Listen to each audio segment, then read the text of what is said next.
Então, para fechar os debates deste evento da tarde de hoje, convido ao palco para que discorram um pouco sobre o papel do Poder Judiciário e as agências reguladoras. Caio Castagino Marinho, Presidente da Associação dos Juízes Federais do Brasil, uma salva de palmas. João Carlos Maier, Desembargador Federal do Tribunal Regional Federal da Primeira Região.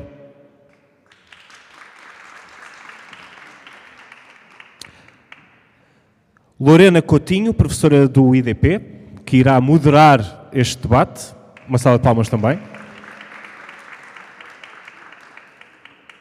Newton Ramos, desembargador do Tribunal Regional Federal da Primeira Região. Da Autoridade da Concorrência, Nuno Cunha Rodrigues. Diretora-Presidente da Agência Nacional de Águas e Saneamento Básico, Verónica Sanchez da Cruz Rios.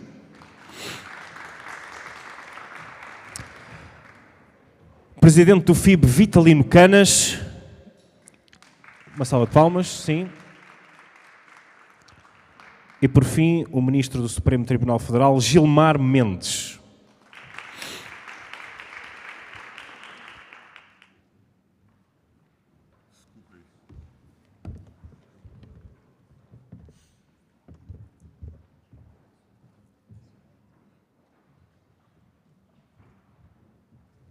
Começamos com o primeiro painel tratando da perspectiva de melhoria regulatória, e sempre com uma perspectiva de vislumbrar o futuro, como podemos aprimorar o processo regulatório diante dos desafios que se colocam em um mundo absolutamente conectado, em que os problemas são compartilhados, em que os problemas não reconhecem fronteiras. E é por isso, e aí é formidável termos uma iniciativa como o do FIB, que busca justamente aproximar e trazer para dentro da linguagem comum do direito, e no caso do direito regulatório, a discussão em bases democráticas, em bases racionais. E dentro do processo regulatório não temos dúvida nenhuma que o Poder Judiciário acaba sempre sendo um ator central na definição dos conflitos que surgem após as decisões públicas serem tomadas, sempre com essa função de dirimir conflitos e de exercer esse papel que as nossas constituições, tanto no Brasil, quanto em Portugal, quanto nos regimes democráticos em geral, colocam.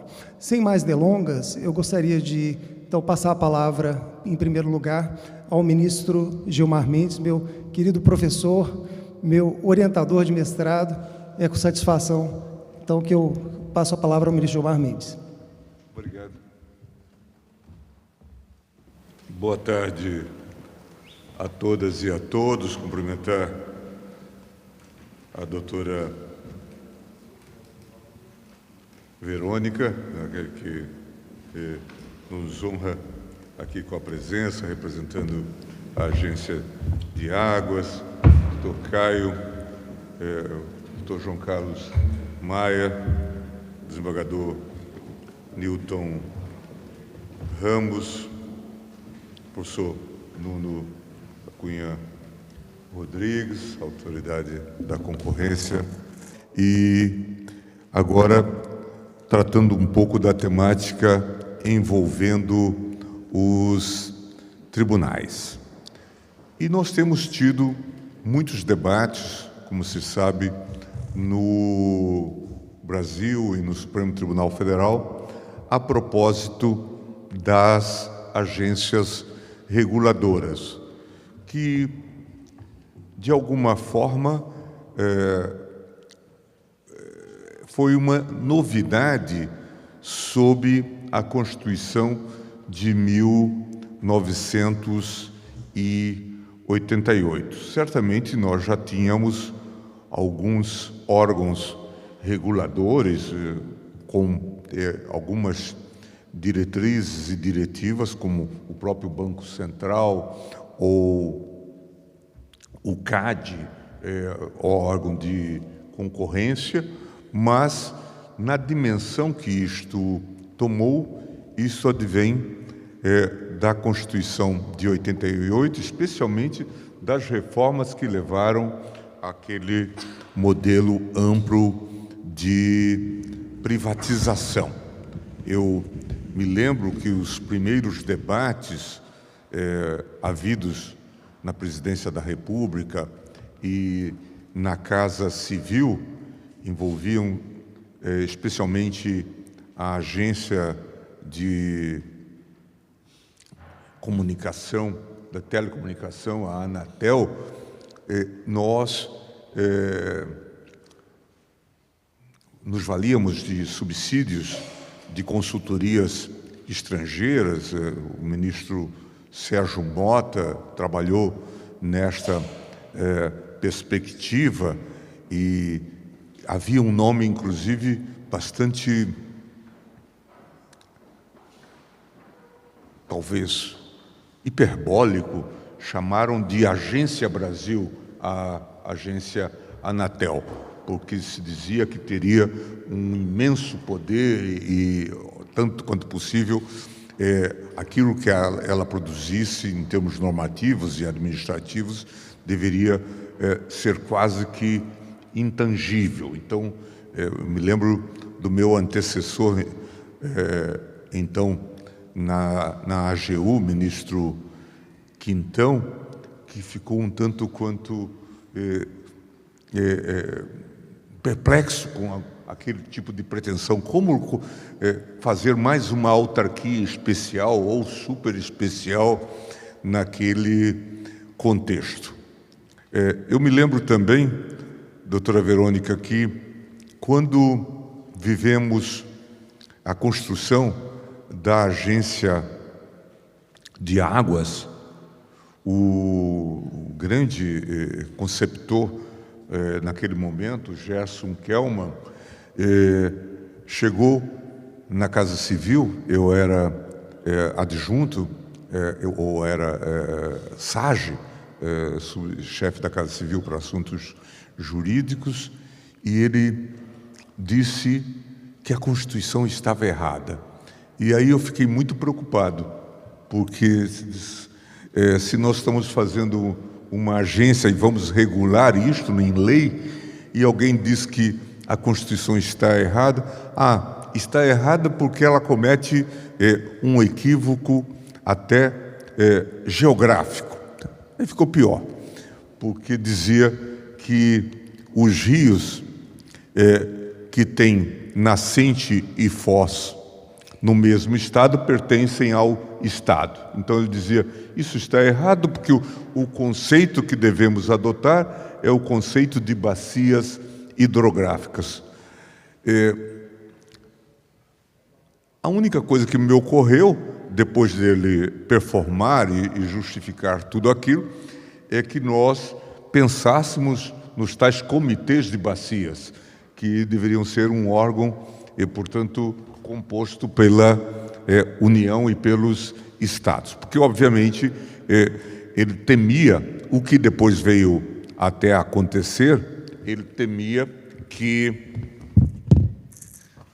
alguns estados se arvorassem na condição de possuidores do rio e impedissem o curso d'água ou tumultuassem esse processo. De alguma forma, tivemos essa crise no governo do presidente Itamar, agora como governador de Minas Gerais. E tivemos um enfrentamento em relação a isso, que foi resolvido nos tribunais. Quando se fala de decisões nos tribunais, especialmente no Supremo Tribunal Federal, surge o debate sobre a regulação. Em algum momento, talvez, nós vamos ter que, talvez, explicitar ou fazer ajuste vis-à-vis a própria lei. Surge a pergunta sobre o status da regulação emitida pelas agências, se são meros regulamentos, se às vezes suprem a omissão da lei, ou se às vezes até substituem a lei. E isto surge de quando em vez, dependendo de cada caso, às vezes de maneira pontual, fazendo referência a se a agência está referida no texto constitucional ou não. Sempre que esse debate surge, nós falamos de uma decisão que é bastante marcante, que é a decisão tomada na ADIM 5779, envolvendo a constitucionalidade da Lei 13.454, que autorizava a produção, a comercialização e o consumo de inibidores de apetite não recomendados pela Anvisa. É um caso que sempre nós invocamos. Tal lei, de modo frontal, tornava insubsistente toda uma regulamentação da agência competente a respeito. E o Supremo se debruçou sobre essa temática e reconheceu que o enfoque, a solidez institucional do processo decisório que desagou na decisão regulatória. E o Supremo entendeu que o Congresso precisaria, ao menos, de desincumbir-se do ônus do regulador, justificar a escolha regulatória com a análise profunda das alternativas existentes, de seus custos e ainda de seus possíveis efeitos positivos e negativos. E o tribunal disse que não fora o que tinha acontecido no caso. Em nenhum momento se apresentar alguma evidência quanto à necessidade de modificação por via de lei ordinário do marco regulatório dos anoxarígenos em questão. Esse é um caso interessante que sempre é rememorado quando nós falamos do papel do Supremo em matéria de controle de regulação ou de atos regulatórios ou de atos das agências vis-à-vis ao próprio legislador. Temos tido também alguns debates sobre a composição desses próprios órgãos regulatórios, o papel da política na indicação desses nomes ou da aprovação, e também, de alguma forma, é presente entre nós, hoje é muito vívida essa impressão. Eu vou aqui lembrar, para caminhar para o encerramento,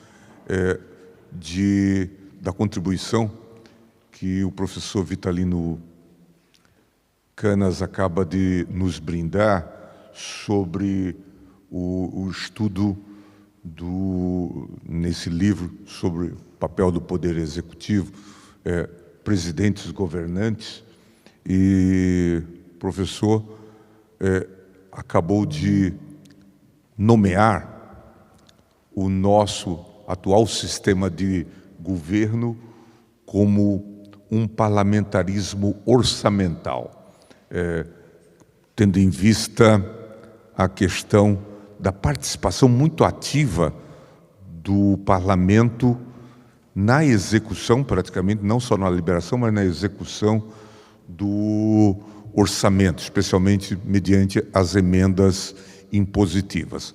Mas há uma parte desta abordagem, trazida pelo professor Vitalino, que envolve também a participação congressual, e neste caso talvez mais do Senado do que da Câmara, no que concerne à composição das agências. Porque, como sabemos, as agências têm os seus componentes aprovados pelo Senado. E, de alguma forma, dentro deste conceito mais amplo trazido pelo professor Vitalino, deste novo rearranjo, ou desse novo arranjo, cuja duração nós não sabemos prognosticar, mas é uma transição para alguma coisa, o Senado alvitra que ele não deve apenas aprovar os nomes indicados pela agência, mas previamente participar desta indicação e discutir, portanto, já na prática, a sua nomeação. E nós estamos um pouco neste contexto que leva, talvez, também a se me permitem também uma certa licença, uma possível assembleiação ou uma parlamentarização das agências reguladoras, o que é um ponto para nós refletirmos nesse contexto. E, claro, com todos os problemas que daí possa advir. Poderíamos aqui, certamente outros colegas poderão fazer análise nessa perspectiva, que as agências reguladoras já são um passo num redesenho da ideia da divisão de poderes, do papel regulador, da transferência para um órgão de perfil técnico que conjuga funções, às vezes regulatórias, legislativas ou quase legislativas, e também funções executivas, às vezes até judiciais ou judicialiformes, mas tem também este pano de fundo, este leitmotiv, que é um dado atual da nossa realpolitik, da nossa realidade política. Eu agradeço a oportunidade para compartilhar um pouco dessas considerações e também dividir um pouco com os senhores alguma perplexidade nesse contexto, e se tivermos oportunidade, depois podemos voltar a falar um pouco sobre esses possíveis desdobramentos. Clésio, muito obrigado por essa oportunidade e a todos o meu especial abraço. Obrigado. Muito obrigado, ministro. Um prazer e sempre uma satisfação quando o ministro compartilha toda essa vivência, justamente porque o ministro, já na Casa Civil, como subchefe para assuntos jurídicos, fez parte dessa transformação que se verifica logo após a implementação da Constituição de 88. E uma transformação que, do ponto de vista procedimental, ministro, ela ocorre tanto nas agências quanto no Poder Judiciário, especialmente no Supremo. E aí faço um registro.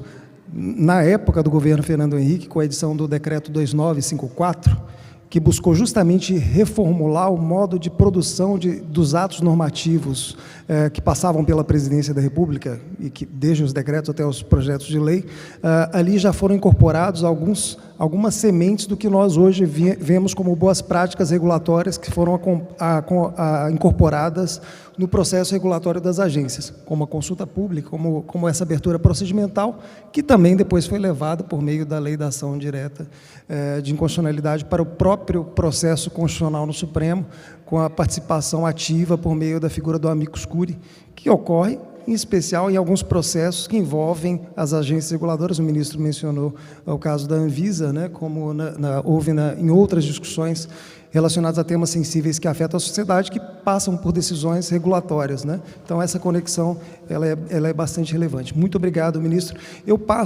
vou fazer uma alternância, vou passar, então, para a doutora Verônica Sanches da Cruz Rios, e aqui tínhamos que ter necessariamente uma representante do universo das agências reguladoras. E, por favor, doutora Verônica. Obrigada, doutor Clésio. Boa tarde a todos. Boa tarde aos ministros, aos colegas de mesa. Acho que tenho uma responsabilidade muito grande aqui de falar como única reguladora aqui no painel, mas estão aqui presentes o doutor Guilherme, a doutora Larissa, o doutor Honorato, aqui de outras agências reguladoras, então, o Tiago também da Anvisa.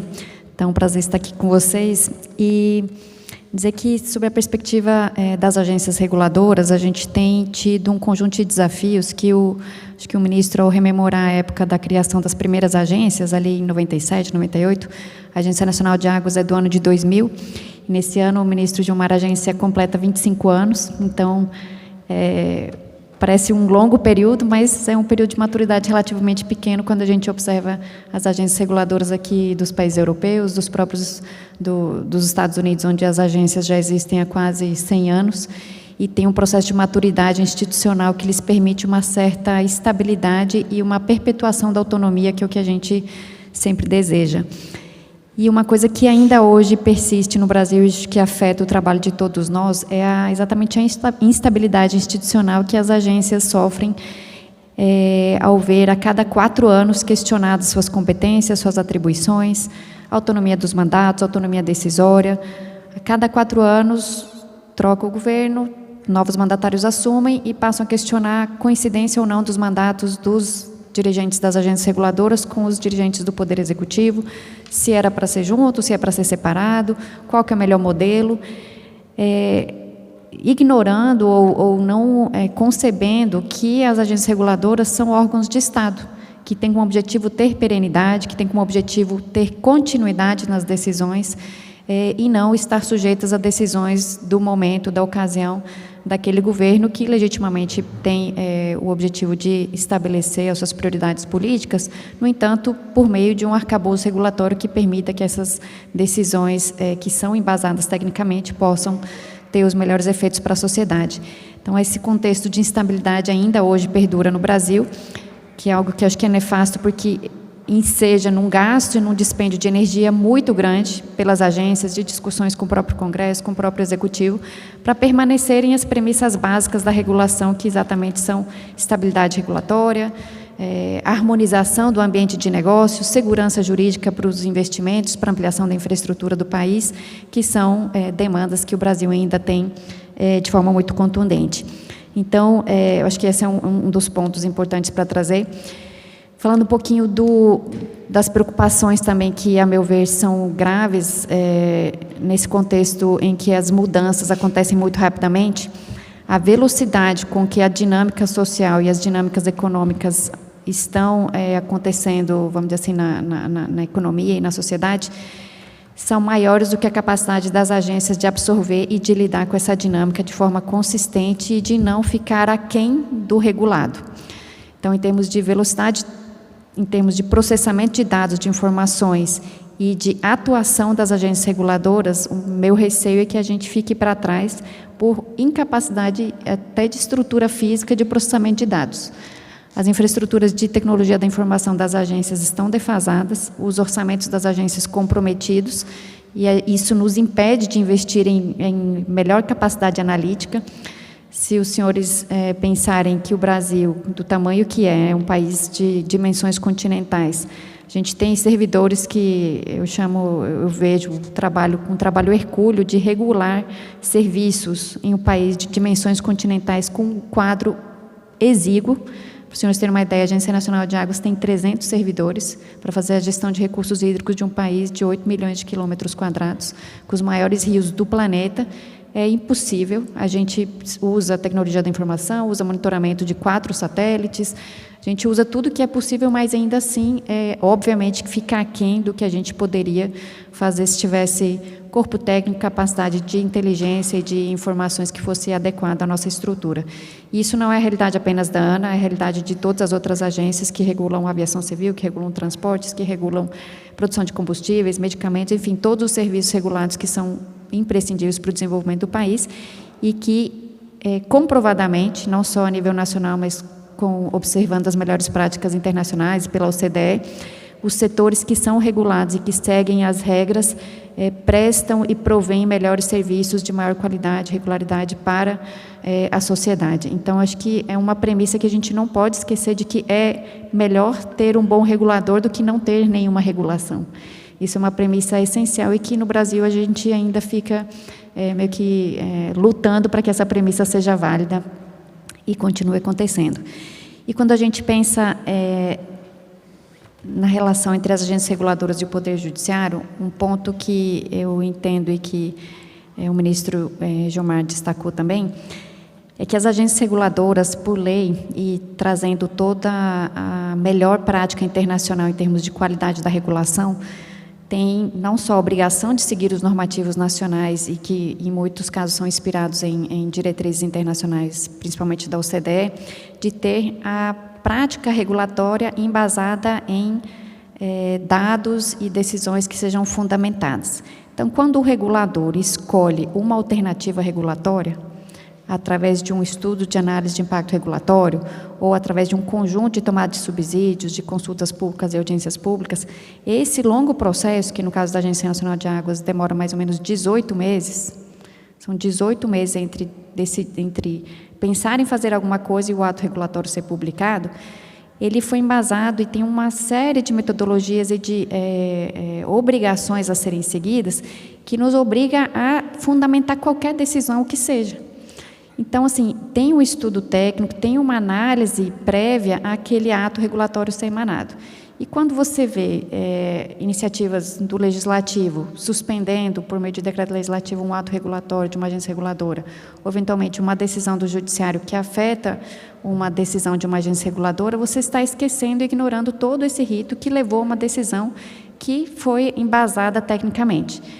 Há erros, claro que há erros e que, se eles ocorrem, precisam ser corrigidos.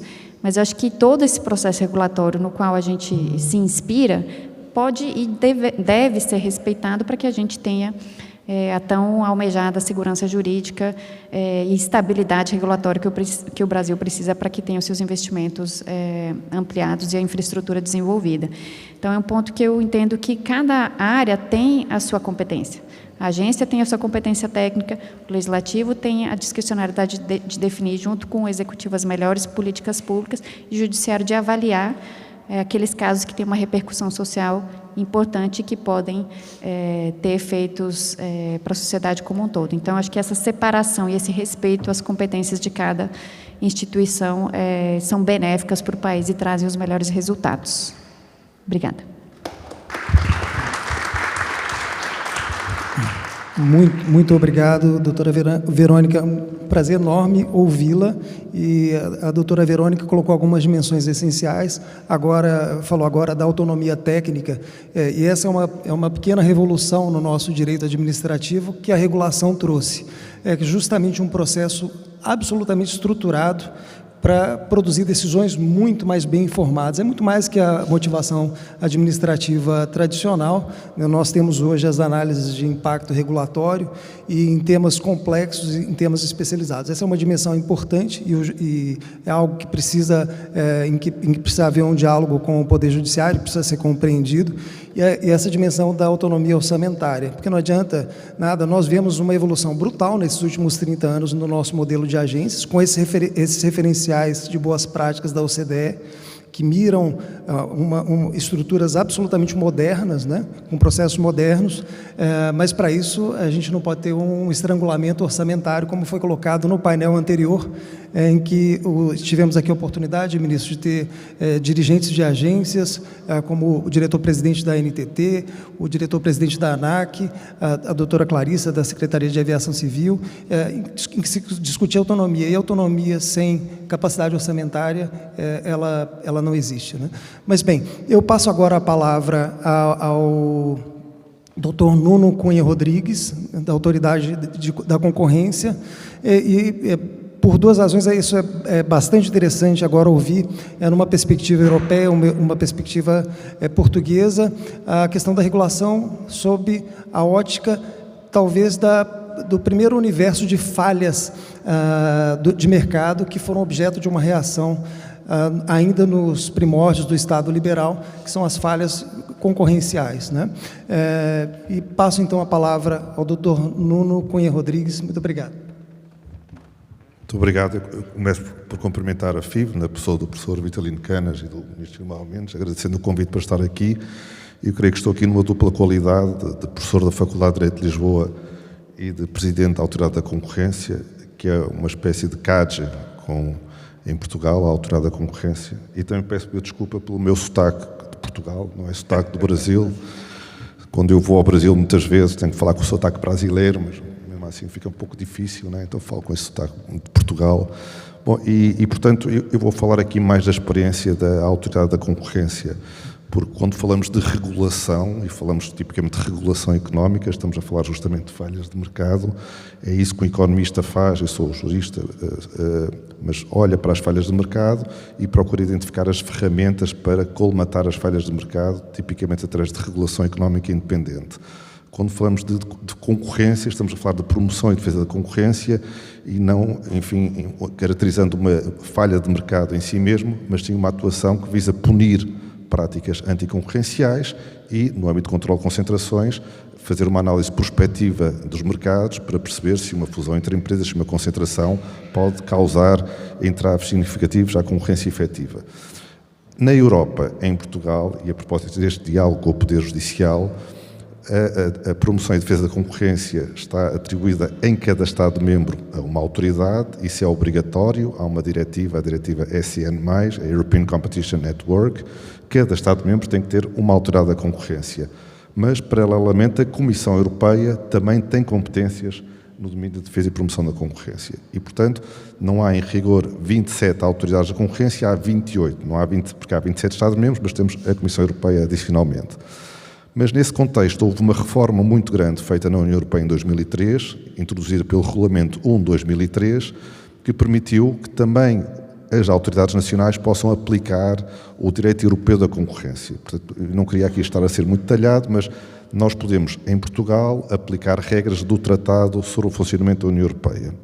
Aplicamos o artigo 101 e o artigo 102, enfim, para aqueles que estão mais familiarizados, tem a ver com práticas coletivas anticoncorrenciais, cartéis, artigo 101, práticas de abuso de posição dominante, artigo 102.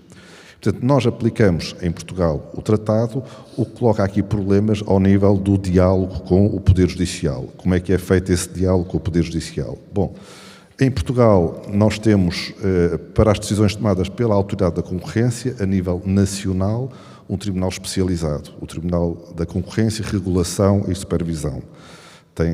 Enfim, sediado em Santarém, uma cidade a cerca de 100 km de Lisboa. Há razões pelas quais esse tribunal foi localizado aí, não queria estar a esmiuçar, mas enfim, são razões históricas, porque há lá um quartel famoso de onde partiu a Revolução de 25 de Abril, mas causa até algumas dificuldades logísticas o facto do tribunal ser em Santarém. E, portanto, nós temos aí um diálogo grande com o Tribunal de Santarém, a autoridade, as decisões da Autoridade da Concorrência são recorríveis para o Tribunal de Santarém e é esse o Tribunal competente para apreciar as decisões tomadas. Mas, paralelamente, a Comissão Europeia também pode aplicar, mas também tem matérias de competências de operações de concentração. E, portanto, como é que essas decisões são analisadas? A Comissão Europeia, as decisões da Comissão Europeia são recorríveis para o Tribunal-Geral da União Europeia. O Tribunal-Geral da União Europeia tem competências para fiscalizar, é competente, estava aqui a ver, para conhecer dos recursos com fundamento em incompetência, violação de formalidades essenciais, violação dos tratados ou desvio de poder. E, portanto, o Tribunal-Geral da União Europeia, relativamente às decisões da Comissão, tem competência para avaliar a legalidade das decisões, podendo anulá-las, mas não tem competência para emitir uma nova decisão.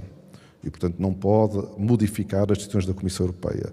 No que diz respeito às coimas aplicadas, o Tribunal-Geral pode ter poderes de plena jurisdição, pode suprimir, reduzir ou aumentar a coima aplicada pela Comissão Europeia.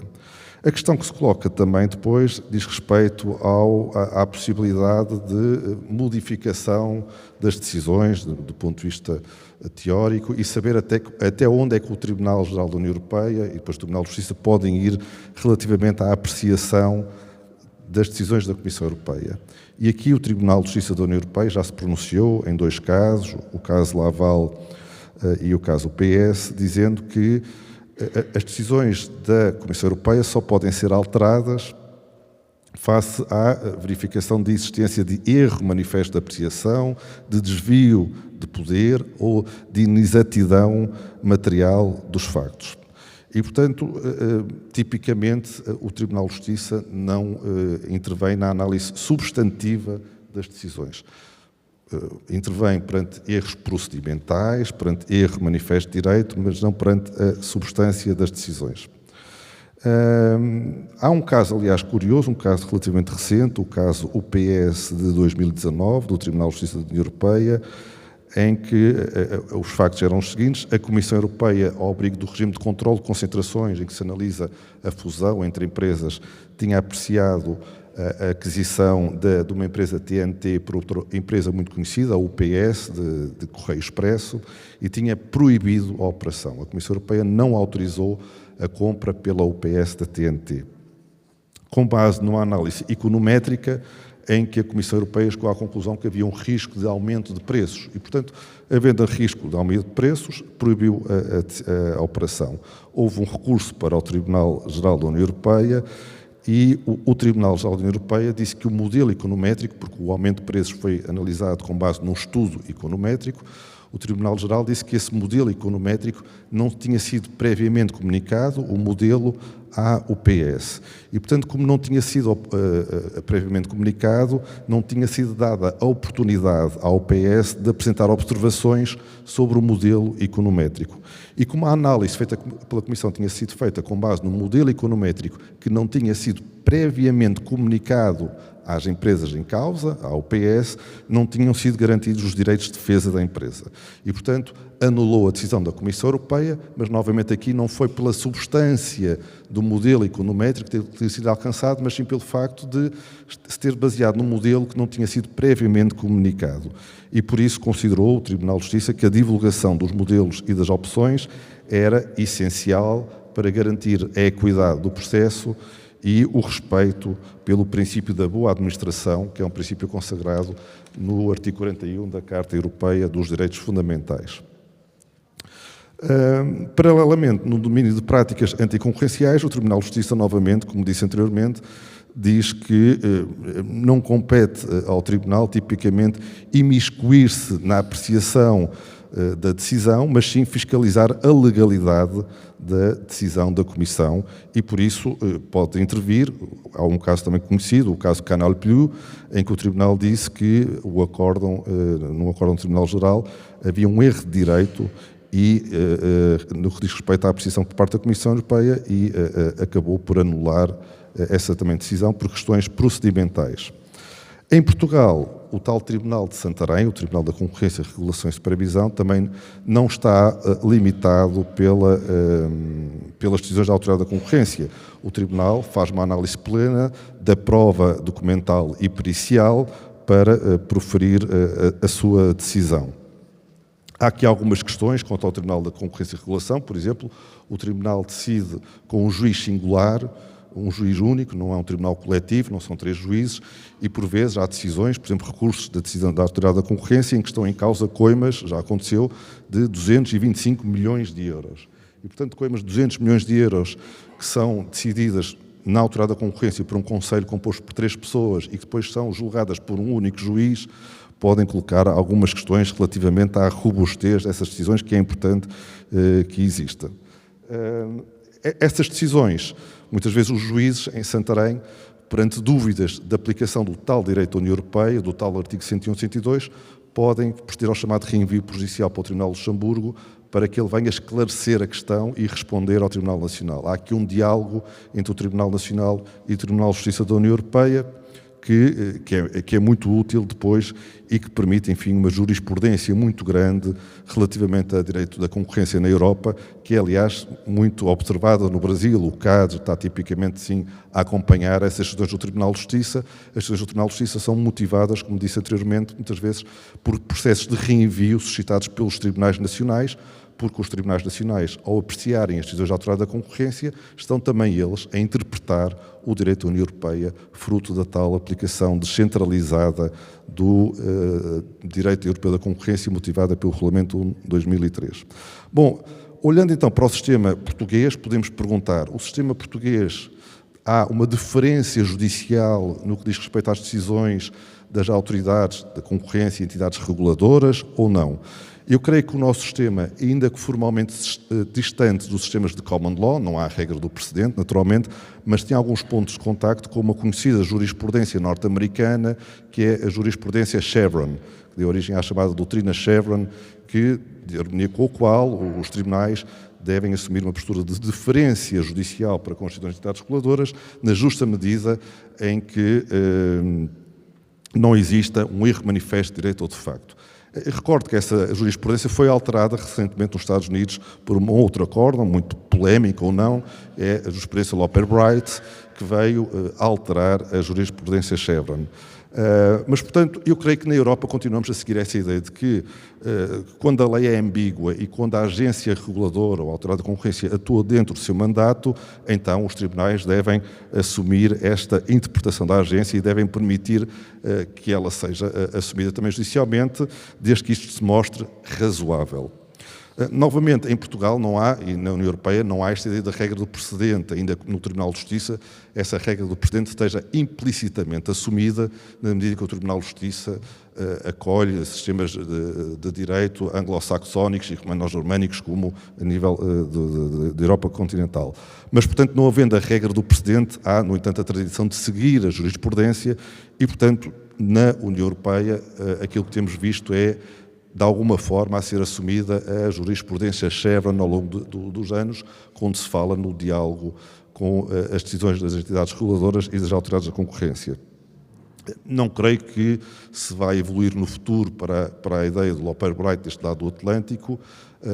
No Brasil, eventualmente, poderá ser um pouco diferente, a ideia da deferência judicial. Creio que no Brasil há um ativismo judiciário superior àquele que se verifica na União Europeia, mas, portanto, em termos quer da atividade das entidades reguladoras, quer das autoridades de concorrência a nível na Europa, a verdade é que os tribunais, enfim, em processos de concentração, de operações de concentração, não intervêm, tipicamente, em processos de antitrust, de práticas anticoncorrenciais, há uma intervenção, mas é uma intervenção relacionada com aspectos procedimentais, erros manifestos de direito, erros manifestos de facto, e eu creio que este é um bom sistema e é o sistema que deve continuar a vigorar. Espero não ter excedido o meu tempo e agradeço novamente o convite da FIB para estar aqui presente. Muito obrigado.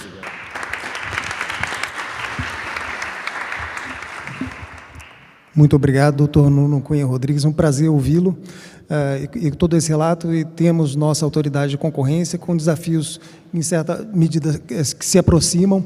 E interessante também ouvir o relato do contexto europeu, que isso dá muita complexidade, né? Eu creio que a União ela acabou sendo uma força que é capaz de resolver problemas em comum no ambiente europeu, mas coloca esse desafio que a doutrina inglesa descreve isso como uma regulação multinível, né? E no Brasil, somos um país federal, temos, de certo modo, algumas similitudes nessa perspectiva de ter um universo de reguladores amplo, que às vezes ele desce para os demais níveis, e aqui na área a doutora Verônica sabe bem, com o novo marco do saneamento no Brasil, nós temos, na verdade, potencialmente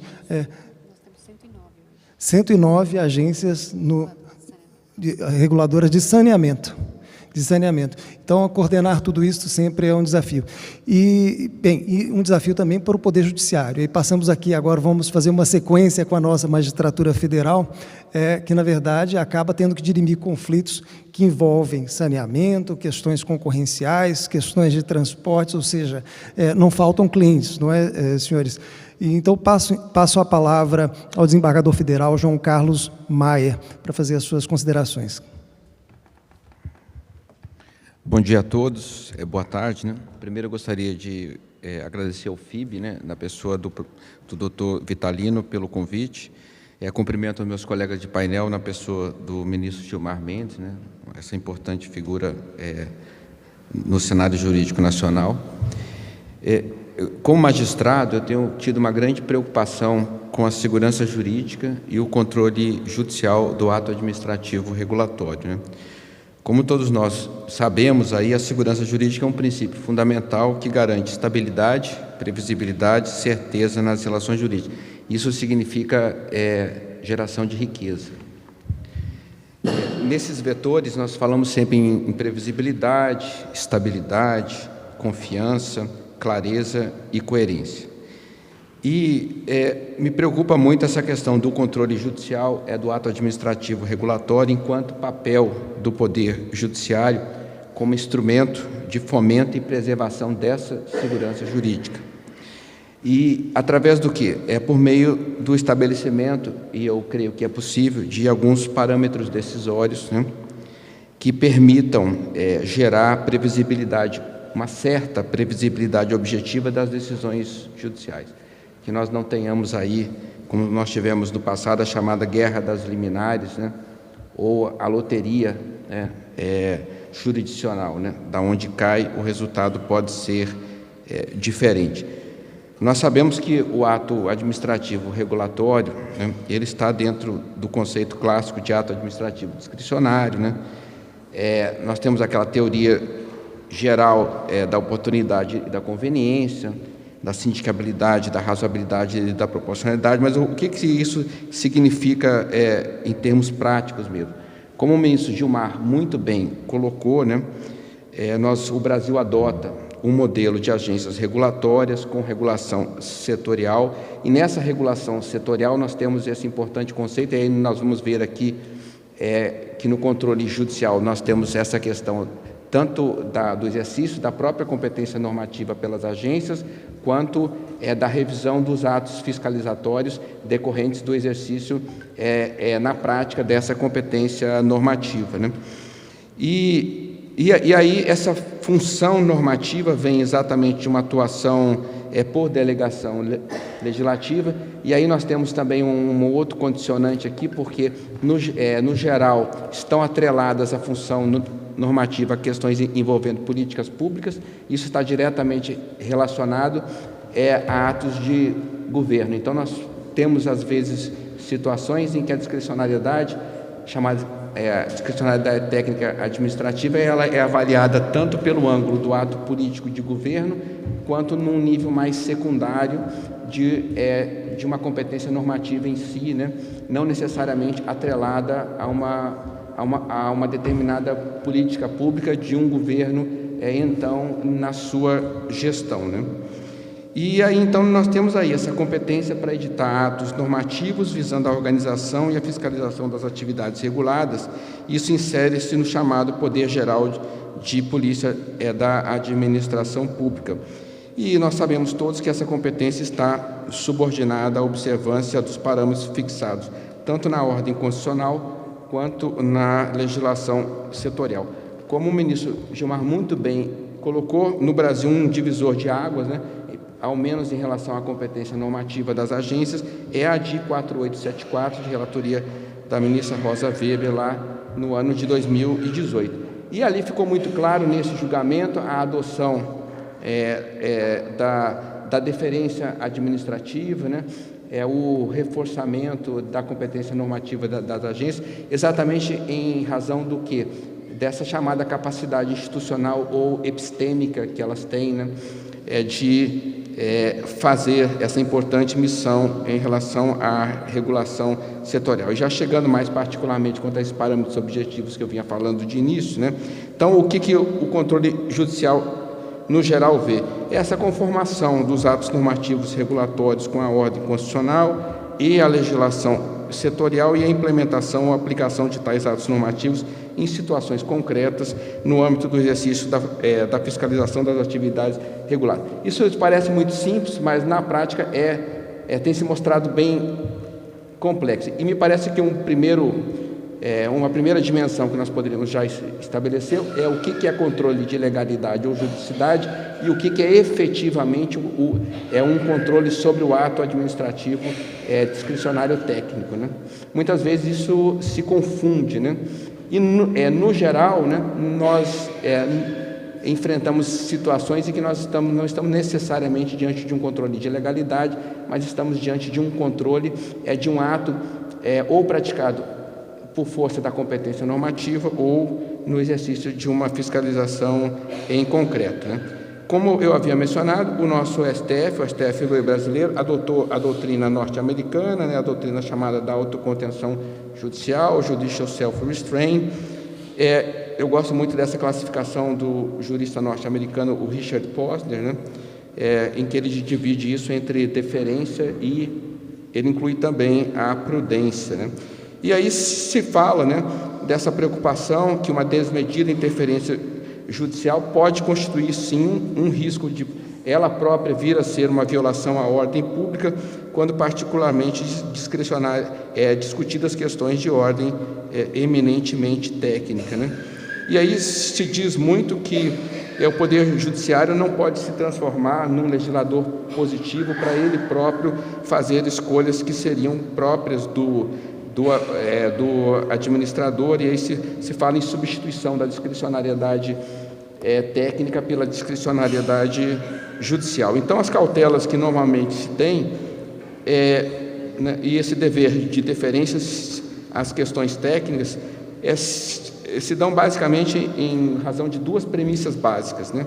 A primeira, a falta de conhecimento técnico e capacidade institucional de tribunais para decidir sob intervenções regulatórias que envolvam questões particularmente as policêntricas e prognósticos especializados, e a possibilidade de que essa revisão judicial venha a ensejar efeitos sistêmicos, né, para além daquela decisão, nocivos tanto à coerência quanto à dinâmica da própria atividade regulatória.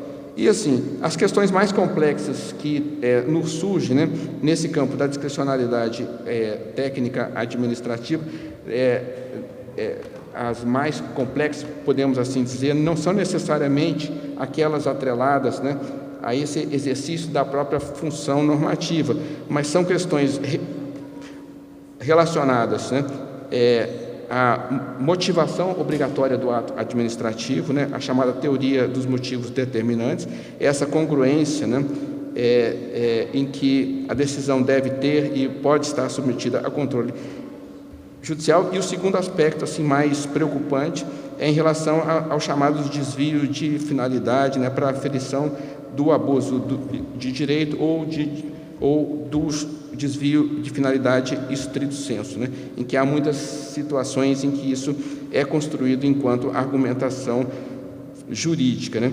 E aí há essa preocupação, então, que esse espaço decisório de titularidade do administrador, né, não se volte pelo Poder Judiciário, não se volte para uma opção em que ele venha a ter que decidir o que é melhor para a administração, né? O controle judicial não autoriza a afirmação no sentido de que a escolha do administrador ou, em maior evidência, do órgão regulador é a melhor, por apresentar os melhores resultados em termos de gestão, eficiência e efetividade, mas que está nos limites da moldura constitucional e legal de confirmação decisória ou regulatória. Então, nós precisamos ter, sim, uma autocontenção, precisamos estar atentos a esses aspectos todos sistêmicos em relação, e separar muito bem, né, compreender esse papel da função normativa, separarmos o que é legalidade de discricionariedade, né? O que é uma política pública inserida dentro de uma função normativa, e a partir disso já são alguns parâmetros mínimos em que nós podemos, e evitar sempre, né, fazer esse tipo de opção, né, se aquela política pública implementada ou se aquela função normativa foi exercitada ou não da melhor maneira. Não cabe ao judiciário fazer isso. E numa eventual situação de manifesta ilegalidade, né, evitar a todo modo, né, a partir da constatação dessa situação, passar de um plano passivo para um plano ativo, para se entender na própria formulação de uma política regulatória, ou em termos de omissão, né, ou mesmo para efeito de aprimoramento de algo que já se existe. Isso sempre pensando, né, em que se cada magistrado resolver adotar esse tipo de opção, né, aí nós teremos um verdadeiro caos jurídico, né, com muita instabilidade jurídica, e muitas vezes a opção passiva, né, ela preza mais a segurança jurídica do que aquela em que a pessoa, na melhor das intenções, o julgador possa se arvorar para tentar ali equacionar o seu caso concreto, né? Dentro de um ambiente, como nós vimos, policêntrico, cheio de questões particulares. E eu deixo uma última questão, uma reflexão que foi mencionada pelo ministro Cuevas no painel anterior, questões que já estão surgindo, as superposições de atividades regulatórias setoriais, e o posicionamento que o Tribunal de Contas da União do Brasil tem se arvorado no sentido de ser um órgão suprarregulador, né, invadindo a competência setorial das agências reguladoras a título de controle de juridicidade e de legalidade, né? E nós tivemos um caso clássico aqui envolvendo o setor portuário, o direito marítimo, a chamada THC2, em que o TCU se colocou numa posição de rever um ato setorial de uma determinada agência, no caso a ANTAC, né, e o fez exatamente sob esse exercício desse controle de juridicidade e legalidade, e o fez ainda, né, utilizando argumentos anticoncorrenciais que seriam próprios do CAD, e que nem o CAD, como autoridade concorrencial, o fez no seu exercício, tendo o próprio CAD uma posição mais conservadora de exame, né, de eventuais infrações anticoncorrenciais a partir de determinadas situações em concreto. Muito obrigado.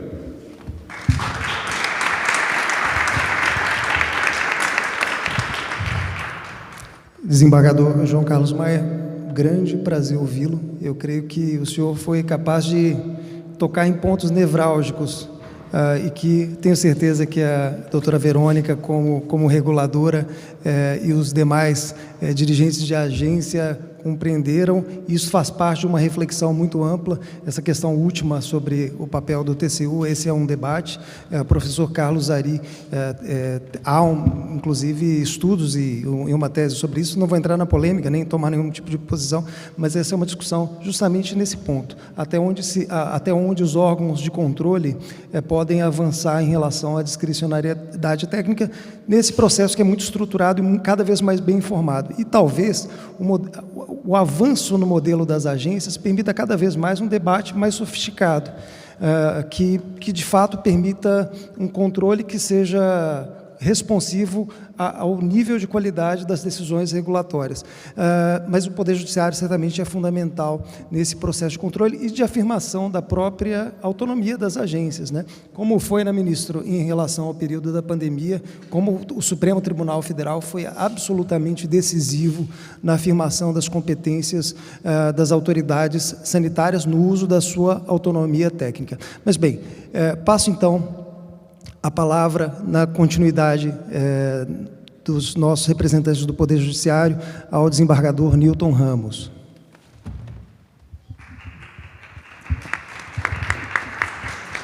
Boa tarde a todas e todos.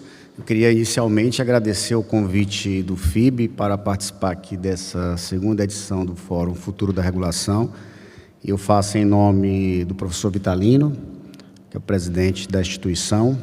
Queria cumprimentar a mesa em nome do nosso decano do Supremo Tribunal Federal, ministro Gilmar Mendes, que é uma referência intelectual para todos nós. Cumprimentar todos os demais presentes, em nome do ministro Ricardo Cueva e do meu conterrâneo e embaixador do Brasil em Portugal, Dr. Raimundo Carreiro, e cumprimentar as mulheres em nome da minha colega de tribunal, a desembargadora Ana Carolina Romão. Bom, começo trazendo aqui uma lembrança de um texto que eu faço em homenagem até ao ministro Cueva, que é de uma professora da Universidade de Frankfurt, falecida há cerca de 5, 6 anos, que era a professora Ingeborg Maus. A professora Ingeborg escreveu, e isso talvez seja até bastante emblemático, no ano de 89, escreveu um texto chamado O Judiciário como Superego da Sociedade, o papel da atividade jurisprudencial numa sociedade órfã.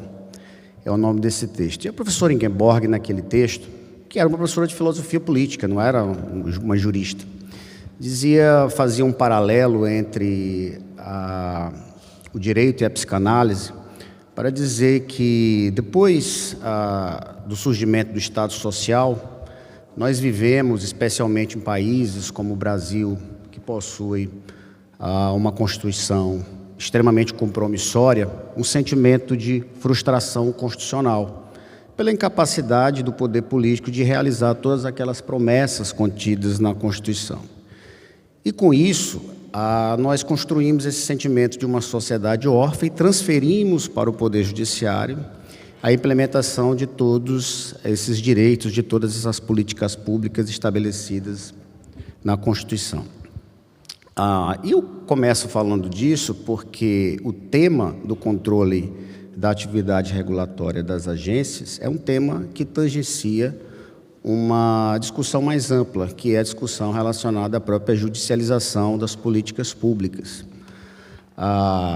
Todos nós sabemos que no período pós-anos 90, nós tivemos o processo de privatização do governo do então presidente Fernando Henrique Cardoso, e que tivemos a partir dessa complexidade das atividades econômicas, da regulação das atividades econômicas, o incremento, na verdade, desse poder regulador, né? Criaram-se as agências e houve uma transferência dessa atividade, do papel de regulação, para um escalão, né, abaixo da lei em sentido estrito, que é a atividade das agências.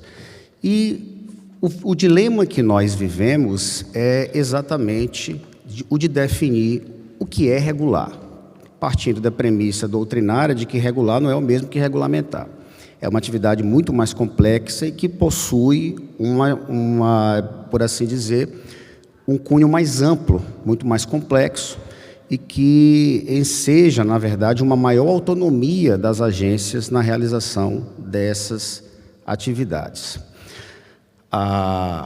Então, a primeira pergunta é essa: o que é regular? Segundo, até onde as agências podem regular? E terceiro, como se fazer o controle dessa atividade regulatória das agências? O João bem colocou uma posição que penso eu, e vai muito na linha daquilo que o Supremo Tribunal Federal historicamente tem demonstrado o ministro Gilmar fazer, que é, em regra, prestigiar o trabalho das agências reguladoras. O professor Eduardo Jordão, da FGV do Rio, há alguns anos fez uma pesquisa empírica sobre esse tema e chegou à conclusão que, em mais de 90% dos casos que o Supremo Tribunal Federal chega a se debruçar efetivamente sobre a atividade regulatória das agências, há uma deferência efetivamente àquilo que é realizado.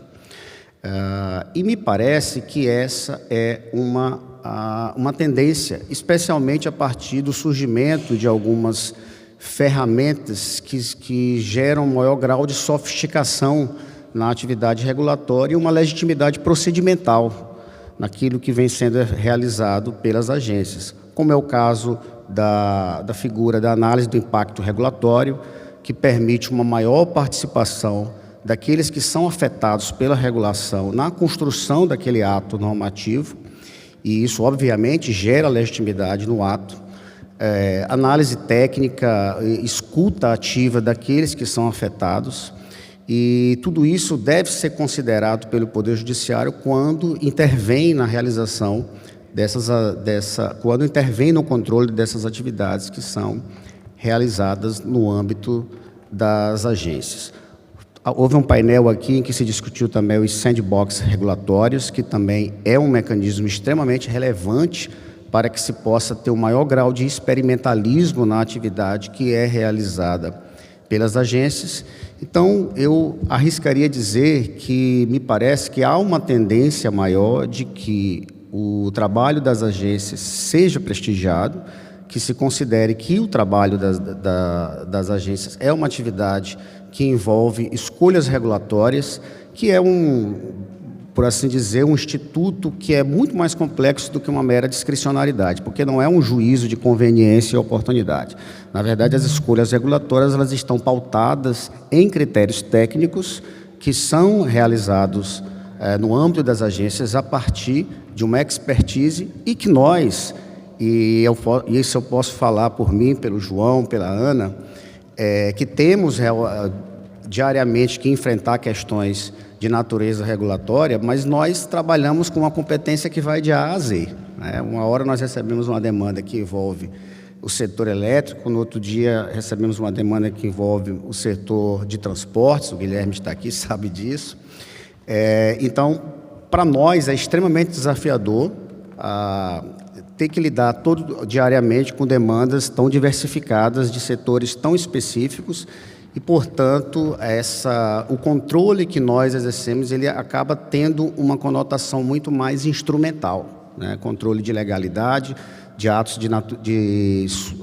sobre os aspectos da formalidade do ato e menos envolvendo as questões de mérito, que, na verdade, devem ser prestigiadas em regra, pelo menos em regra. Obviamente que não podemos fugir do controle jurisdicional, até porque essa é uma determinação da nossa própria Constituição, mas exatamente para alcançarmos o que o João falou no início da fala dele, que é a previsibilidade na atividade dos setores econômicos que estão envolvidos pela regulação das agências e, sobretudo, segurança jurídica, porque não podemos construir um desenvolvimento econômico e social sem que tenhamos efetivamente uma segurança jurídica sólida em nosso país. Então, com essas breves considerações, eu agradeço a oportunidade da participação e devolvo a palavra ao Kessler.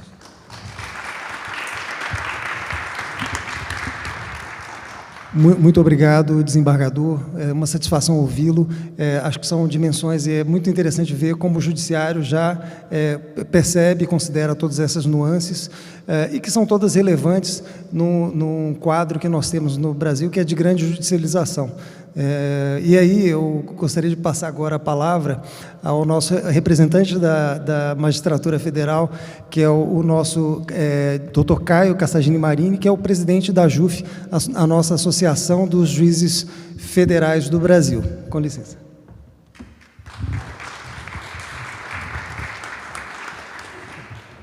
Boa tarde, já quase começando aí, boa noite para todos e todas. É uma responsabilidade muito grande, né? Falar por último aqui, depois de 2, 3 dias de intenso debate sobre o futuro da regulação e também, para mim pessoalmente, falar sobre esse relacionamento do Poder Judiciário com as agências reguladoras, depois de ouvir o ministro Gilmar, depois de ouvir os desembargadores do meu tribunal da primeira região, o desembargador Newton e também o desembargador João Carlos. É um desafio porque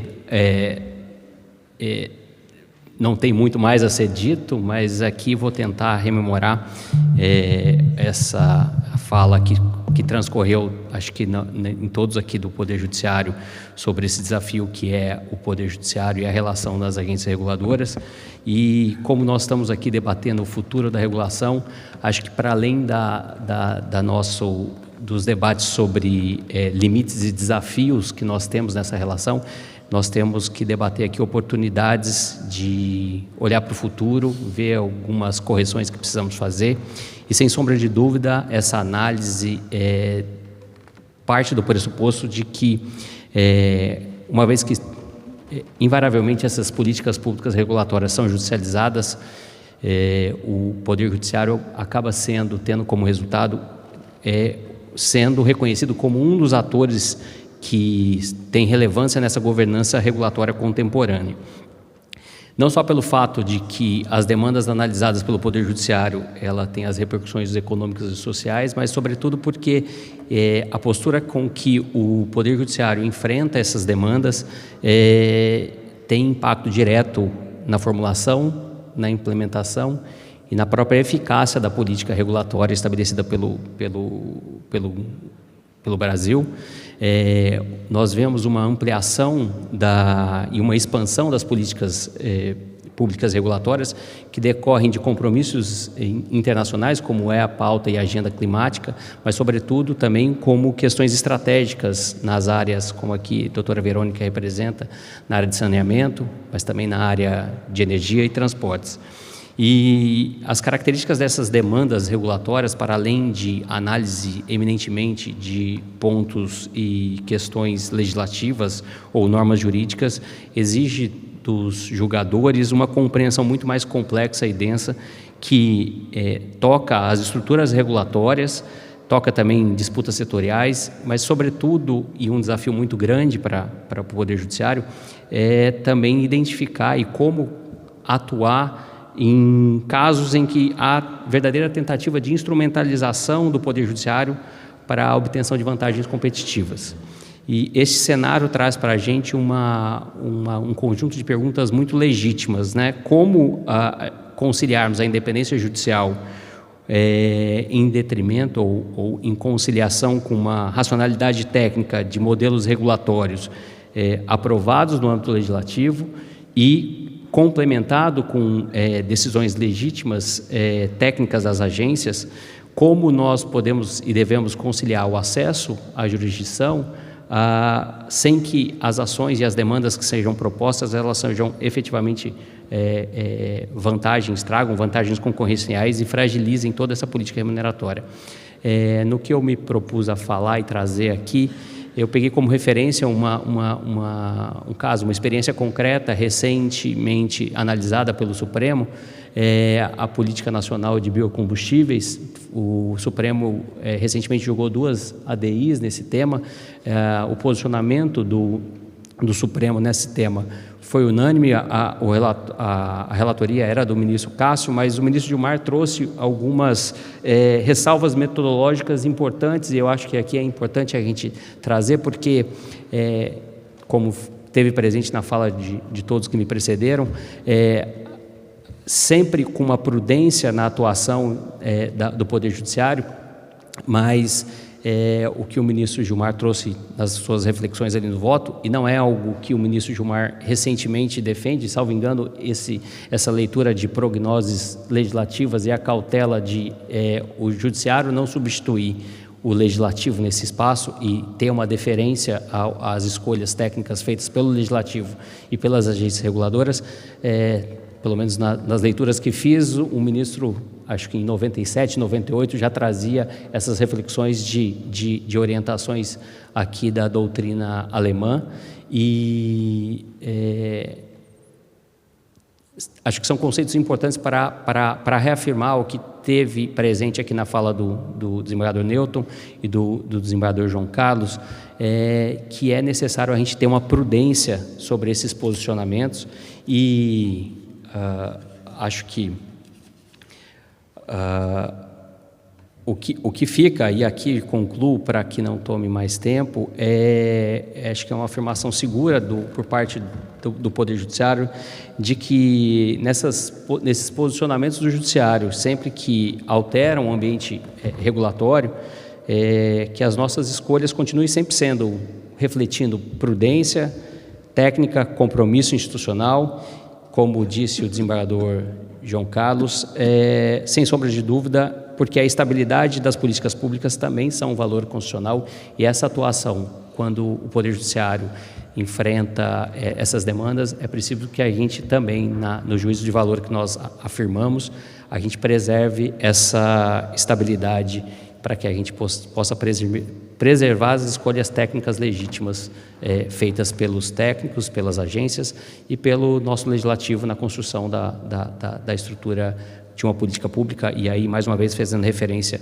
sobre a política nacional de biocombustíveis, o RenovaBio, para que a gente preserve isso. E aí chama a atenção de uma outra consideração que o ministro Gilmar traz em seu voto, no sentido de que, pelo menos na análise que fazemos agora, não há nenhum elemento técnico ou empírico suficiente para desmerecer as conclusões que foram feitas, mas sem prejuízo de possivelmente reavaliarmos isso em um outro ambiente, mas que isso seja feito agora acompanhando um controle de resultado e não efetivamente um controle procedimental.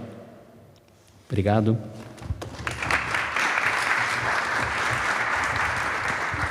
Muito obrigado, Caio. Achei perfeito, excelentes as observações e o resgate histórico dessa perspectiva doutrinária que o ministro Gilmar trouxe em relação à revisão de fatos e prognoses. Eu creio que isso é fundamental, que se comunica bem com tudo que se discutiu ao longo desses 3 dias, né? Bem, e por último, passo a palavra ao nosso presidente da FIB, já renovando todos os agradecimentos, professor Vitalino. Com licença.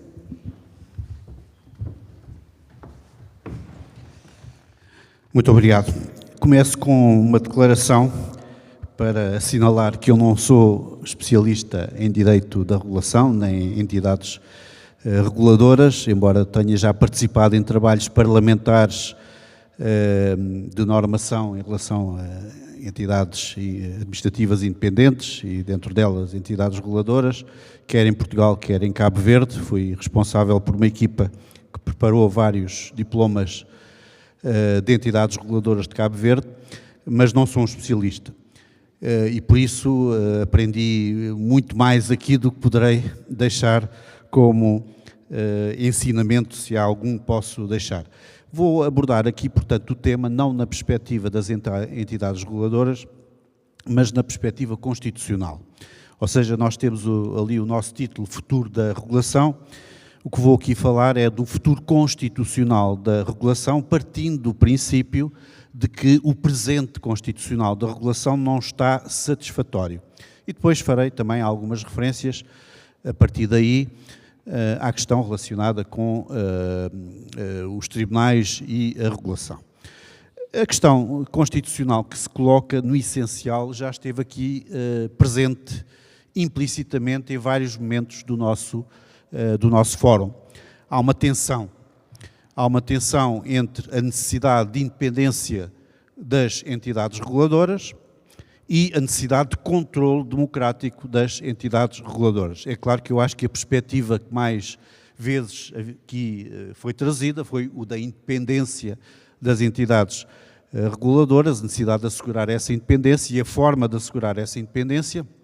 Mas depois, em sociedades democráticas, há também a outra vertente, porque em democracia não é possível haver quem detenha poder da autoridade que não esteja minimamente sujeito também ao controle democrático. É claro que esse controle democrático pode variar e não tem de ser necessariamente um controle político ou partidário. Os tribunais são independentes e não estão, obviamente, sujeitos a nenhum controle político ou partidário, mas há algumas formas de haver controle democrático desses tribunais, através da fundamentação das suas decisões, através das sessões públicas dos tribunais, através da composição de órgãos de administração judiciária, através da nomeação, às vezes, de membros de tribunais superiores e outros. Portanto, há sempre alguma forma de controle democrático das instituições que representam, de alguma forma, o povo, como é designadamente o caso dos próprios tribunais. E, portanto, as entidades independentes, as entidades administrativas independentes e, dentro delas, as agências reguladoras, também têm de ter aqui algum controle democrático. Ora, as constituições, de uma forma geral, são silenciosas em relação a isso. E isso é insatisfatório, porque, na verdade, as entidades independentes, as entidades administrativas independentes, tendem a ter poderes muito significativos, poderes de decisão muito significativos, que vão desde as coimas que já aqui foram referidas, de muitas centenas de milhões de euros, e que interferem no funcionamento do mercado, interferem em muitos interesses, que vão até à possibilidade de produzirem instrumentos normativos, às vezes que têm a pretensão até de substituir a própria lei. Ainda hoje de manhã tivemos aqui uma intervenção muito interessante que mostrava que algumas possibilidades que existem hoje em dia vão ao ponto de permitir que entidades reguladoras possam substituir, derrogar legislação ou normas legislativas. Portanto, há aqui, de facto, questões de grande significado que a Constituição ou as Constituições, de uma forma geral, não resolvem. A Constituição portuguesa está muito alheia em relação a isso. Não é surpreendente, porque a Constituição portuguesa é de 1976, a brasileira é de 1988 e, porventura, terá também aqui constrangimentos similares. A Constituição portuguesa é de 1976 e o grande movimento de criação de agências reguladoras deu-se depois da liberalização de alguns mercados, de algumas privatizações que houve em Portugal, década de 90, meados da década de 90, portanto estamos a falar de 30 anos. Creio que, aliás, o panorama será muito similar no Brasil. 30 anos. A Constituição já existia antes disso e quando foi feita, as entidades reguladoras, as entidades administrativas independentes, ou não existiam, ou existiam noutros países e, portanto, eram conhecidas, mas não tinham ainda reflexos no ordenamento nacional e, portanto, a Constituição passou-lhes ao lado. Conhece a Administração Central do Estado, a Administração Local do Estado, as autarquias locais, são um fenómeno de centralização baseado na representação democrática de interesses locais, o setor empresarial, o setor público empresarial, mas entidades públicas independentes não estão nesse cenário, começaram a surgir depois.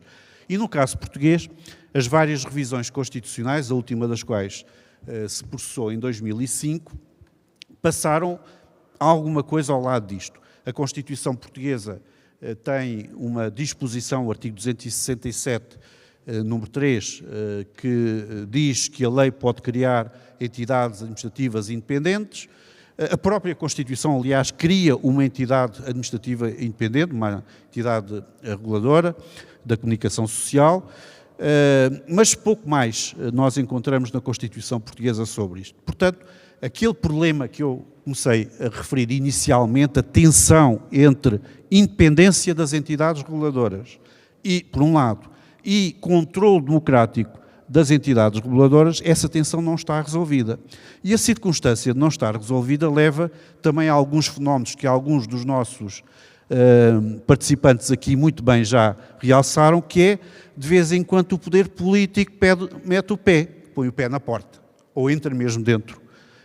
E de vez em quando também as entidades reguladoras vão mais longe do que poderiam ir, tendo em conta a vontade democrática expressada através dos mecanismos democráticos. Portanto, há aqui a possibilidade de o sistema ter, de vez em quando, um funcionamento que é um funcionamento não totalmente ideal, não satisfatório. E por isso, primeiro problema a resolver e que as Constituições deveriam resolver, a Constituição portuguesa deveria seguramente tratar, é de que forma é que isto se resolve, de que forma é que se atinge o equilíbrio em que as entidades independentes, designadamente as agências reguladoras, têm a sua independência salvaguardada, garantida, sem poder ser beliscada pela intervenção política, mas ao mesmo tempo há algum controle democrático que esteja disponível. Hoje em dia esse controle democrático não passa pela normal responsabilidade política do Governo perante o Parlamento. Porque se as agências reguladoras não respondem em rigor perante o Governo também não pode responder por elas perante o Parlamento. Portanto, tem de haver aqui algum mecanismo. Nós já hoje aqui ouvimos falar de alguns instrumentos, designadamente a nomeação das lideranças das entidades reguladoras cabe normalmente ao Governo, exceto esta que referi da comunicação social. A designação cabe normalmente ao Governo, com a audição, com a participação da CRESAP, que é uma comissão que avalia as nomeações de altos cargos públicos. Depois as entidades reguladoras também têm audições parlamentares, apresentam o seu plano de atividades, o seu relatório. É isto suficiente? É um debate a que eu já assisti, não do lado das entidades reguladoras, mas do lado do Parlamento. Ou seja, é um debate que existe. Isto é suficiente ou deveria haver alguma coisa mais? Eu, pessoalmente, sou adepto que no sistema de governo português, que é um sistema semipresidencial, sou adepto de que o Presidente da República deveria ter um papel mais intenso do que hoje em dia não tem. Portanto, qualquer papel, hoje em dia não tem qualquer papel no que diz respeito a estas entidades reguladoras. Não sou tão positivo em relação à possibilidade de ser o próprio Parlamento a designá-las, como também já houve propostas em Portugal. São entidades administrativas, apesar de tudo, e, portanto, acho que não devem sair da esfera da administração pública. Não deve haver aí uma interferência direta do Parlamento. Mas já vejo o Presidente da República tendo a participação, eventualmente, através de um mecanismo em que a proposta é feita pelo Governo, pelo Primeiro-Ministro, pelo Governo, e depois a nomeação é feita pelo Presidente da República. Para não me alongar mais desta primeira parte, passaria à segunda, que é a questão dos tribunais. E também essa terá de ser, talvez a nível da Constituição, mas não necessariamente, também essa terá de ser bem analisada. E há aqui duas dimensões que eu vou referir. Primeira dimensão, as questões da constitucionalidade. Também hoje de manhã já tivemos aqui a oportunidade de ver que o facto de muitas vezes as entidades reguladoras receberem, até de legislação europeia, a possibilidade de derrogarem, de alterarem lei, é manifestamente inconstitucional. E há outras circunstâncias que podem ser também inconstitucionais. Portanto, primeiro vetor que eu queria aqui assinalar, é importante que a Justiça Constitucional, os órgãos que se encarreguem da Justiça Constitucional, tenham atenção a este setor. Não obstante a circunstância de ser um setor muito hermético, porque é um setor muito técnico. Eu tenho a séria desconfiança que a maior parte dos juízes do Tribunal Constitucional Português, e se calhar de outros tribunais, terão ou teriam imensa dificuldade em entrar nestas áreas, são áreas muito técnicas para fazer a fiscalização da constitucionalidade, seja de lei que se refira às entidades reguladoras, seja inclusive das normas produzidas pelas próprias entidades reguladoras.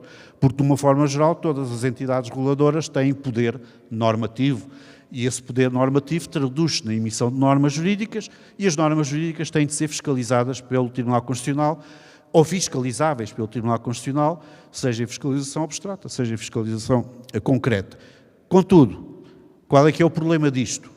De facto, a quase incapacidade que eu imagino que exista de os juízes constitucionais entrarem em muitas matérias que estão aqui em causa.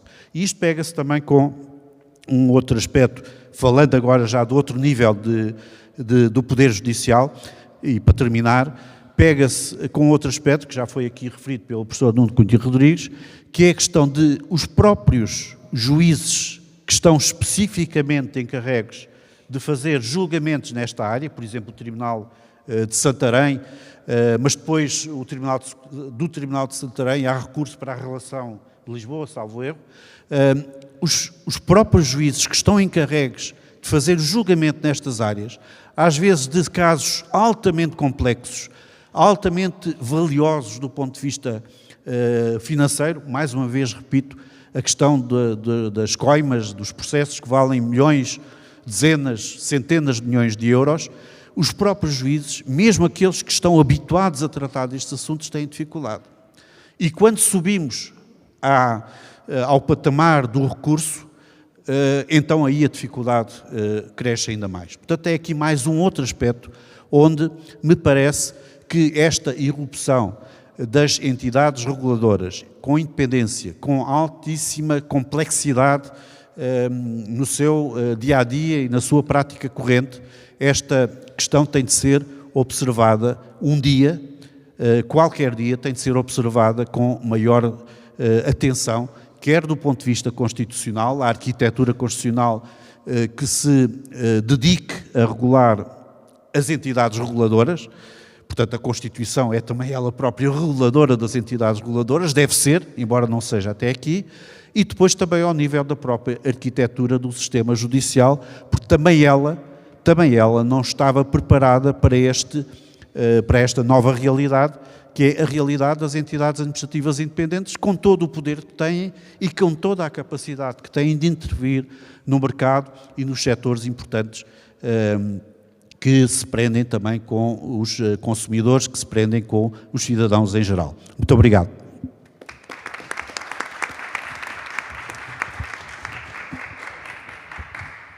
Muito obrigado, professor Vitalino. O senhor começou a sua fala dizendo que não é um especialista em regulação, mas fez uma palestra brilhante que tocou nos pontos essenciais, que, na verdade, todo o debate regulatório ele se remete a um ponto fundamental.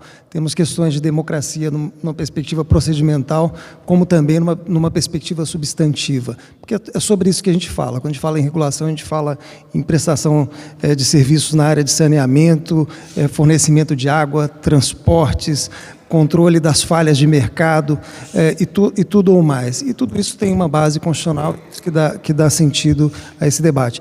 E eu passo a palavra de volta, então, ao ministro Gilmar, que vai fazer algumas considerações adicionais antes do nosso encerramento.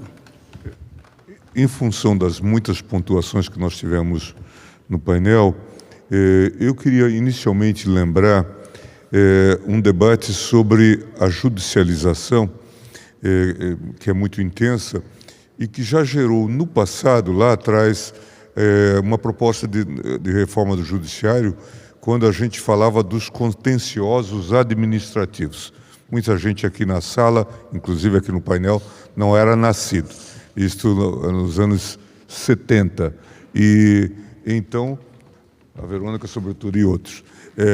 E nós falávamos, então, desta proposta que veio inicialmente ao Congresso Nacional por parte do Poder Executivo, tinha bons inspiradores, o ministro Rodrigues Alckmin, o Henrique Fonseca de Araújo e outros nomes. Henrique Fonseca de Araújo foi meu professor na Universidade de Brasília, um grande administrativista, e eles trouxeram a ideia de que havendo a definição de um contencioso administrativo, o recurso no âmbito federal já iria para o Tribunal Federal de Recursos. Essa ideia, recentemente, não faz muito tempo, foi retomada, ministro Cueva, pelo João Grandino Rodas, que passou, como todos sabem, um grande professor da USP e que foi também diretor da USP e passou pelo CAD, e trouxe esta ideia, tendo como pano de fundo o CAD, para que eventuais recursos ou impugnações contra as decisões judiciais desses órgãos, em geral, que gozam de autonomia, já fossem direto para um tribunal de apelação. Então, é uma ideia que deixo aqui para reflexão. Um outro tema que foi tocado pela doutora Verônica, que já foi tocado aqui nos dias de debates, é essa questão da autonomia administrativa e financeira.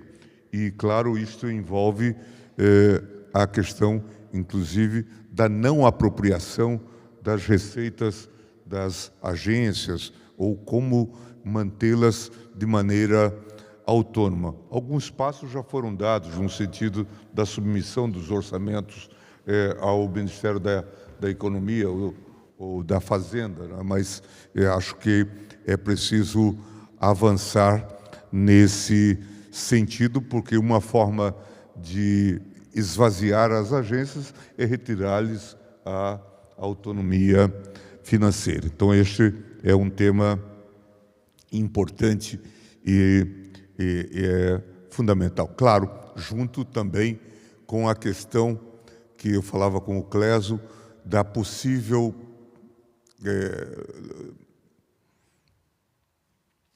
do possível amedrontamento dos integrantes dos órgãos reguladores, seja por ação do Ministério Público. Hoje talvez isso esteja mais temperado, mas no Brasil houve uso e abuso da chamada ação de improbidade, não é? Como eventualmente, já foi referido aqui pelo João, a propósito de intervenções talvez inapropriadas do próprio Tribunal de Contas da União. Talvez tenha que haver aí um devido tempero para não produzir este que seria o chamado apagão das canetas, a ideia de contaminar a independência dos integrantes dessas agências, tendo em vista essas possibilidades. Eu me lembro sempre, diante das experiências que nós vivenciamos no judiciário, na vida pública em geral, ensinamentos de um grande estudioso do direito tributário e também da administração pública entre nós, que é o professor Everardo Maciel, que era apavorado com a ideia de deixar o cargo de secretário da Receita Federal, pelo qual ele foi responsável por muitos anos, e ter contestados os seus atos e eventualmente, impugnado atos posteriormente ao exercício da função. Então, ele montou quase que uma biblioteca particular dos seus próprios atos para se defender numa eminência de um desses quadros que, entre nós, podem ocorrer. E ele tinha esse temor. Eu, até a época, cuidei para que, num embate que ele teve com o Tribunal de Contas, em nome da Receita, um tipo de conflito entre órgãos, a própria AGU atuasse, autorizando, portanto, que a AGU pudesse representar uma autoridade em casos que tais. Uma outra questão que talvez me tenha escapado, e esta diz respeito, de fato, à atuação do Supremo Tribunal Federal, é a questão dos estados e municípios, muitas vezes, regularem matérias que dizem respeito ao poder concedente da União. E isto não é estranho em matéria, por exemplo, de telefonia ou de eletricidade, às vezes invocando o poder legiferante, a competência legislativa do Código do Consumidor. Portanto, se está regulando, em nome de regular matéria do consumidor, que é de competência comum, invade-se a competência dos órgãos da União, e no caso das agências reguladoras. Não é incomum o Supremo Tribunal Federal fazer esse tipo de intervenção. Pelo contrário, nós temos tido vários casos. Eu queria lembrar também uma questão, doutora Verônica, que talvez seja a matriz dessa legislação importante, que é o marco regulatório do saneamento, que foi uma decisão já lá atrás, de que fui relator no Supremo Tribunal Federal, em que se discutiu, este é um ponto importante, quem seria competente para fazer a concessão de serviços na área metropolitana, fundamentalmente, se estados ou se os municípios. E o Supremo Tribunal Federal respondeu que nenhum nem outro, que seria a própria região metropolitana. E aqui, fazendo ponto com o que falou o professor Vitalino, essa foi a decisão do Supremo no caso do Rio de Janeiro, e que talvez seja o acórdão inspirador desta nova regulação sobre o saneamento. Porque aqui a gente sabe que, por limitações materiais, voltando àqueles ensinamentos do Gerson Kelman lá atrás, a rigor, se não houver a união a considerar as bacias como formador, por exemplo, para a questão das águas, nós ficamos perplexos, não conseguimos sair a fatiar rios. Os municípios, muitas vezes, apanham água em outro município. É preciso que haja toda essa visão integrada. Então, nós dissemos que talvez o Estado pudesse regular, mas era preciso que os municípios da região metropolitana participassem deste modelo, como se tivessem um ativo. Isso foi a base para o entendimento que depois levou a este avanço importante no que diz respeito ao marco do saneamento, que vem dando bons resultados, salvo o melhor juízo, no Brasil, a partir desse reconhecimento, inclusive, de regiões ou micro-regiões. Mas talvez, aí a rima com o que falou o professor Vitalino Canas, nós tenhamos a necessidade de, num futuro talvez não muito longínquo, fazermos uma discussão sobre uma maior institucionalização das regiões metropolitanas, ou aquilo que na Alemanha se chama de Kreis, o círculo, a composição de municípios. Então, talvez valha a pena fazer esse registro para que, de alguma forma, isso já ocorreu, essa regionalização vem ocorrendo na área da saúde, com a criação dos polos, sedes de núcleo de municípios, vem ocorrendo na área de saneamento, certamente vai ocorrer em outras áreas. Acho que em alguns estados há um tipo de experimento também com os consórcios de municípios, ou talvez as capitais de regiões, ou coisas desse jaz. Então, são pontos que valeria a pena registrar. E eu, por último, voltando ao cacoete de fazer uma avaliação dos avanços históricos que nós tivemos, eu falei do apagão das canetas, que ameaça a liberdade e a autonomia desses agentes, mas eu vivi no governo Fernando Henrique uma outra realidade que produziu uma enorme judicialização, que foi a chamada crise da energia elétrica, que o PT, com muita competência para fazer oposição, nem sempre teve muita competência no governo, mas às vezes na oposição era imbatível, chamou de a crise do apagão. O que foi a crise do apagão? Falta de energia. Falta de energia, portanto, um tema que diz respeito. E falta de energia por quê? Considerando o Brasil e o abastecimento de energia elétrica no Brasil. Falta de água nas turbinas. E até se dizia falta de água em Minas Gerais. Não está chovendo em Minas Gerais, que à época eu aprendi era a caixa d'água do Brasil. Então é dali que saía a distribuição. Passamos a viver isto. E era uma grande confusão.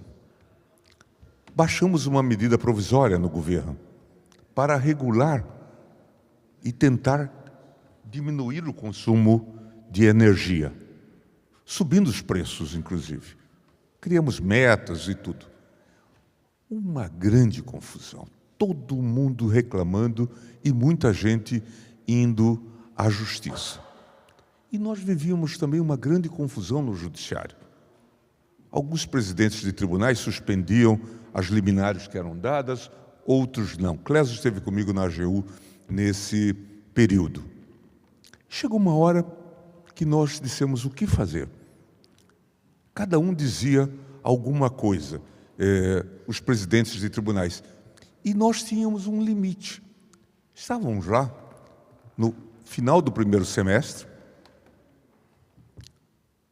e 2001, salvo engano, e passado o segundo semestre, Quando começasse o período das chuvas, o problema estaria resolvido. Mas até então, liminares pululando o Brasil afora. E cada juiz dizia alguma coisa. Nós levávamos para o Tribunal do Rio de Janeiro, isso era suspenso. Levávamos para o Tribunal em Pernambuco, as liminares eram suspensas, portanto, valorando o prognóstico estabelecido pelo legislador, pelo executivo, na medida provisória. Em Brasília, que era uma região enorme, pegava uma área enorme, era o presidente Tourinho, que dizia que parte da medida provisória era constitucional, parte era inconstitucional, conseguiu fazer um dromedário aqui. E em São Paulo, que obviamente era a área de maior consumo, lá estava o presidente Márcio José de Moraes, que se tornou célebre por conta daquela sentença do caso Herzog. Mas, neste caso, ele disse que temia era o apagão do Estado de Direito. O que a gente queria era só luz, não queria apagar o Estado de Direito. Mas havia esse problema. Nós levamos uma ADC ao Supremo, uma ação declaratória de constitucionalidade, a ADC número 9. E o Supremo, depois de uma certa meditação do meu antecessor lá, o ministro Nery da Silveira, decidiu que era constitucional a medida provisória do Executivo, que estabelecia as regras básicas do racionamento, que era chamado pela oposição de apagão.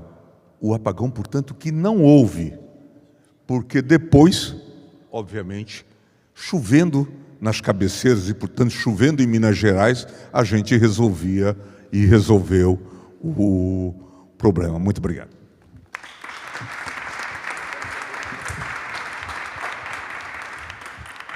Muito obrigado, ministro Gilmar. É sempre um prazer ouvir todos esses relatos, todo esse histórico, esse caso específico, né, da medida provisória que disciplinou as condições para o racionamento de energia e criou a Câmara de Gestão da Crise de Energia, que na época liderada pelo ministro da Casa Civil, pelo ministro Pedro Parente, e um grande exercício de engenharia institucional, muito inteligente, porque, na verdade, o ambiente da Câmara unia todos os órgãos envolvidos, a agência especializada, a ANEEL, o Ministério da Fazenda, quem tinha o orçamento, e foi um grande experimento a partir de uma crise. E o relatório Kelma. Isso. E nas crises, por vezes, a gente evolui, eu creio que essa é uma experiência exitosa e que diz muito respeito a esse desafio de coordenação institucional que o ministro dizia há pouco, né? E isso envolve também o Poder Judiciário. Esse é mais um tema, esse é o nosso último painel. Creio que aqui, ministro, desde o primeiro dia, discutimos por várias perspectivas o tema da regulação e encerramos aqui com os membros do Poder Judiciário, a Autoridade da Concorrência, o professor Vitalino Canas, colocando uma luz em toda essa discussão que permeou os debates sobre regulação nesses últimos 3 dias, de um modo que eu acredito muito proveitoso. Eu agradeço a todos pelo adiantado da hora. Vamos encerrar esse painel e vamos prosseguir com o encerramento do evento.